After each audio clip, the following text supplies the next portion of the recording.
पिछले लगभग 1 साल से भारतीय जनता पार्टी चिल्ला चिल्ला के कह रही है कि दिल्ली में कोई शराब घोटाला हो गया और देश की जो जो भी सबसे बड़ी से बड़ी जांच एजेंसियां हैं वो अपना सारा काम धंधा छोड़ के शराब घोटाले की जांच में लगी हुई हैं। तो मैं समझता हूं कि उनको अब तक तो शराब घोटाले के सब कुछ मिल ही गया होगा, सारा पैसा भी मिल गया होगा, सब कुछ मिल गया होगा।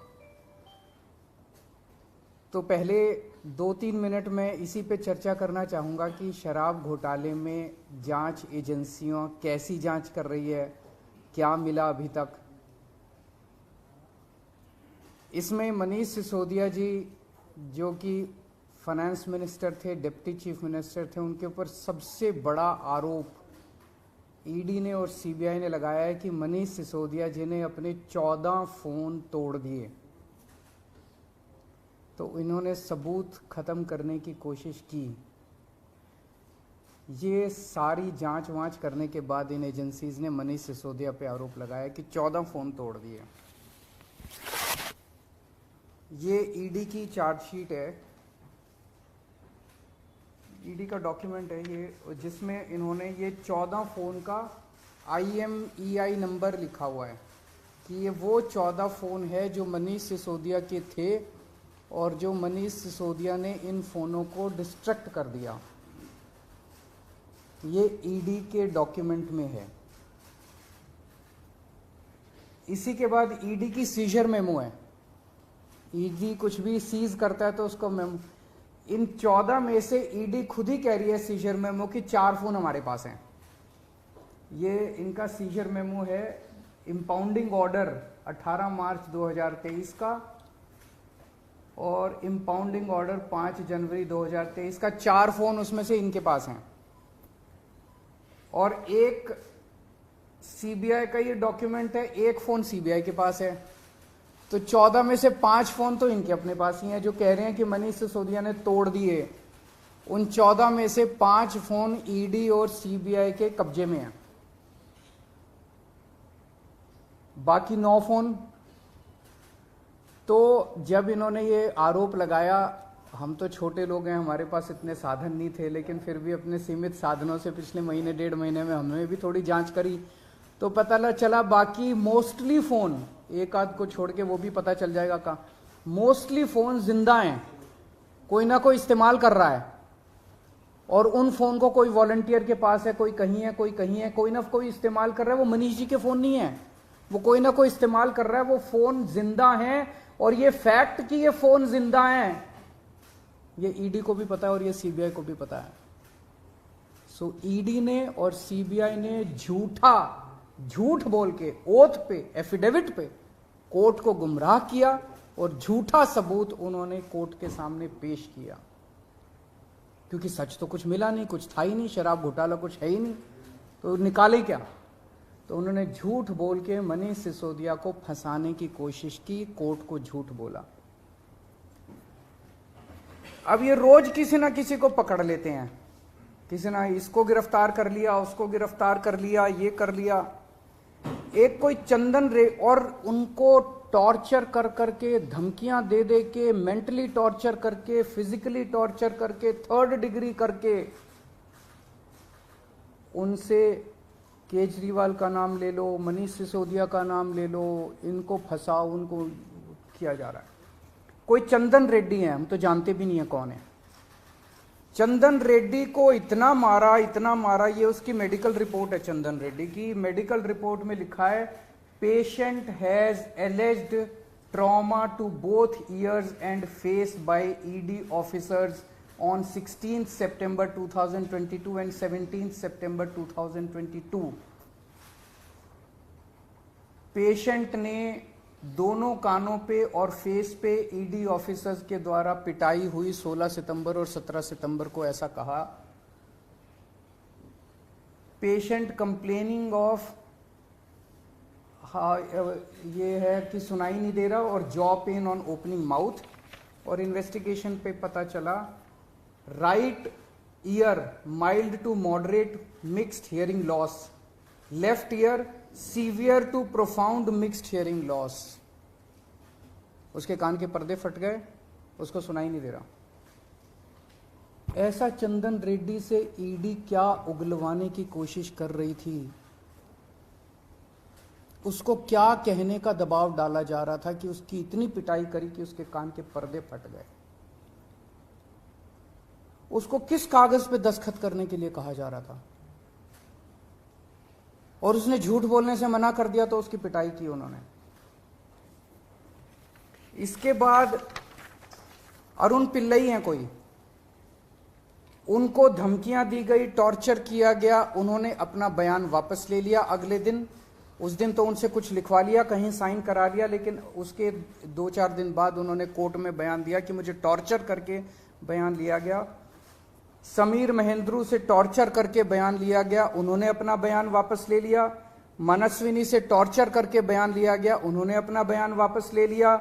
भूषण बेलगवी से टॉर्चर करके, ये 5 नाम तो मेरे पास ही हैं, पता नहीं ऐसे कितने लोग हैं जिन लोगों को टॉर्चर कर करके बयान लिए गए। ये हो क्या रहा है? एक के बाद एक, एक के बाद एक, एक के बाद एक, जितने लोगों को ये बुला रहे हैं सबको मारते हैं, पीटते हैं, टॉर्चर करते हैं। एक ऐसा व्यक्ति है जिसे एक कमरे में उस व्यक्ति को बिठा रखा था, दूसरे कमरे में उसकी वाइफ को और उसके पिताजी को बिठा लिया, और उसको बोलते हैं कि या तो इस कागज पे साइन कर दे, नहीं तो तेरी पत्नी को और तेरे पिताजी को भी जेल भेज रहे हैं। ये चल क्या रहा है? मैं प्रधानमंत्री जी से पूछना चाहता हूं, ये चल क्या रहा है? जहां कोई घोटाला नहीं हुआ वहां पे कोशिश की जा रही है जबरदस्ती करके, लोगों से जबरदस्ती करके, मार के, पीट के, धमकियां दे के बयान लिखवाने की। एक व्यक्ति है, उससे कहा गया कि कल देखते हैं तेरी बेटी, उसकी 2 जवान बेटियां हैं, कल देखते हैं तेरी बेटी कॉलेज कैसे पहुंचती है। ये जांच चल रही है इन लोगों के। एक व्यक्ति है, उसके वकील ने कोर्ट में खड़े होकर कहा कि हमारे मुवक्किल के, मेरे मुवक्किल के ऊपर दबाव डाला जा रहा है कि दिल्ली के पॉलिटिशियन का, कोर्ट के अंदर खड़े होकर उसने बोला कि मेरे मुवक्किल के ऊपर दबाव डाला जा रहा है कि आप दिल्ली के पॉलिटिशियंस का नाम लीजिए। ये इनकी जांच चल रही है। इस सारी जांच करने के बाद, 1 साल जांच करने के बाद, ये आरोप लगाते हैं कि 100 करोड़ रुपए की रिश्वत ली गई और दी गई। वो 100 करोड़ रुपया कहां है? एक नया पैसा कहां है? वो 100 करोड़ रुपया सब इतनी 400 से ज्यादा रेड हो चुकी हैं। मनीष सिसोदिया जी के घर पे रेड हो गई, इतने सारे दूसरे लोग, वो पैसा मिल है कहां? एक नया पैसा नहीं मिला 100 करोड़ रुपए का, ना कोई ज्वेलरी मिली, ना कोई मनीष जी के घर पे गद्दे भी फाड़ दिए इन्होंने, उनके गांव भी हुआ है, उनके बैंक लॉकर भी छान मारे, कुछ नहीं मिला 100 करोड़ में से। फिर आरोप लगाया कि 100 करोड़ रुपया गोवा के चुनाव में इस्तेमाल हुआ है। जी, गोवा के हमारे जितने वेंडर्स थे जिनसे हमने काम कराया था, सारे वेंडर्स पे रेड मार चुके ये लोग। सारे वेंडर्स को इन गिरफ्तार कर करके स्टेटमेंट ले चुके, वहां कुछ नहीं मिला, सारी पेमेंट चेक से हुई है हमारी।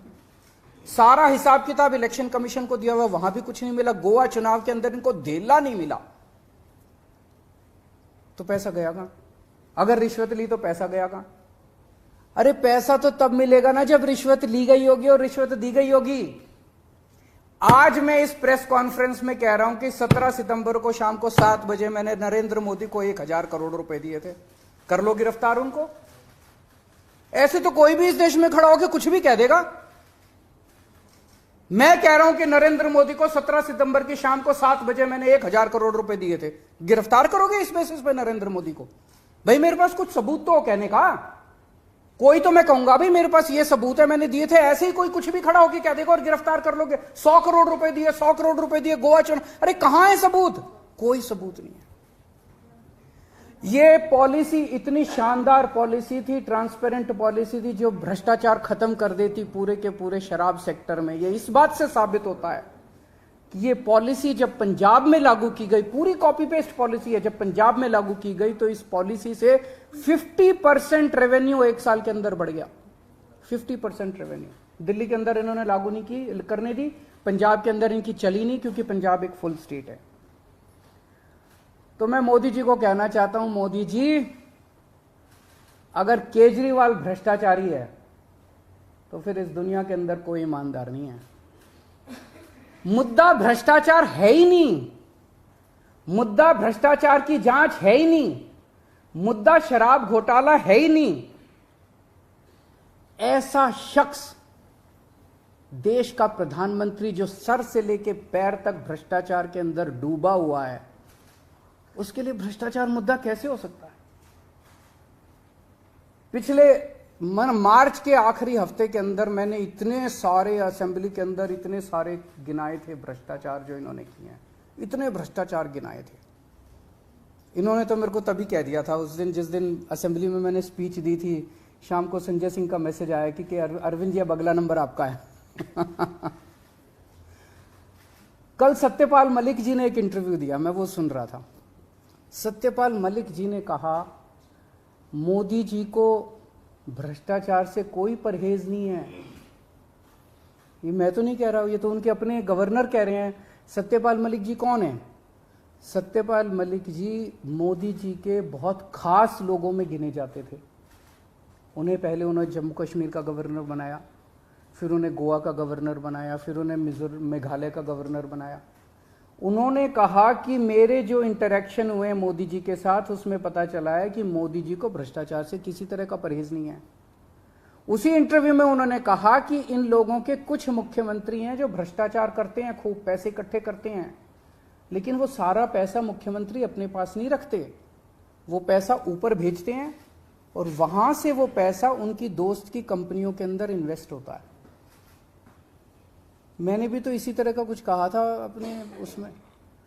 तो चलो मेरी बात तो नहीं मानी, अब तो गवर्नर इनके अपने गवर्नर कह रहे हैं। तो ऐसा व्यक्ति जो इतना भ्रष्टाचार कर रहा है, उसके लिए भ्रष्टाचार मुद्दा हो ही नहीं सकता। उनके लिए भ्रष्टाचार मुद्दा थोड़ी है। तो फिर ये आम आदमी पार्टी के पीछे क्यों पड़े हैं?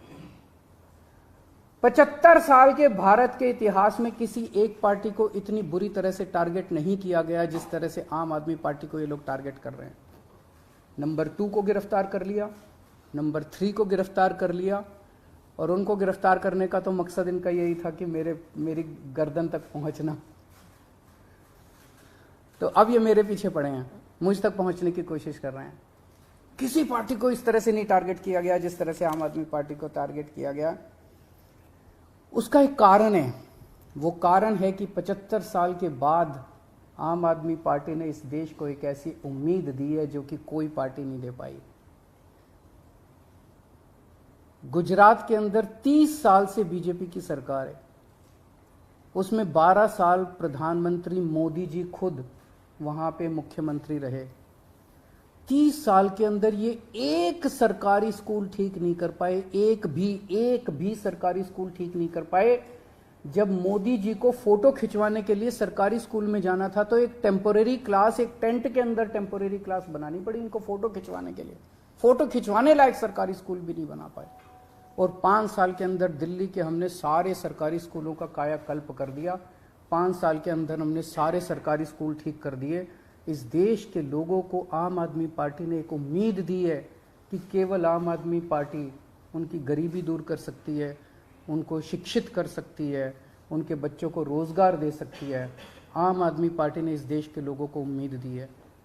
प्रधानमंत्री जी उस उम्मीद को कुचलना चाहते हैं। प्रधानमंत्री जी नहीं चाहते कि वो उम्मीद आगे बढ़े, क्योंकि अभी तक इन सारी पार्टियों को की मिलके जो लूट चल रही थी, अगर इनको स्कूल बनवाने पड़ गए, इनको अस्पताल बनवाने पड़ गए, तो उनको लूटने के लिए पैसे नहीं बचेगा। तो कल इन्होंने मेरे को बुलाया है, मैं जाऊंगा कल सीबीआई में, और मैं फिर से अंत में यही कहना चाहता हूं कि प्रधानमंत्री जी, अगर केजरीवाल चोर है, केजरीवाल भ्रष्टाचारी है, तो इस दुनिया में कोई ईमानदार नहीं है। सर, क्या आपको आशंका है कि कल जब आप पूछताछ में जाएंगे तो गिरफ्तारी हो सकती है आपकी? संडे का दिन है, जैसे मनीष जी को अरेस्ट किया गया था, आप नहीं कर सकते? भाई ये बीजेपी वाले तो मैं कल से देख रहा हूँ प्रेस कॉन्फ्रेंस कर करके यही कह रहे हैं कि केजरीवाल को गिरफ्तार करेंगे। तो अगर बीजेपी ने सीबीआई को ऑर्डर दे दिए हैं कि गिरफ्तार करना है, तो फिर सीबीआई उसको नकार कैसे सकती है? बीजेपी के ऑर्डर तो मानेंगे वो लोग। Thank you.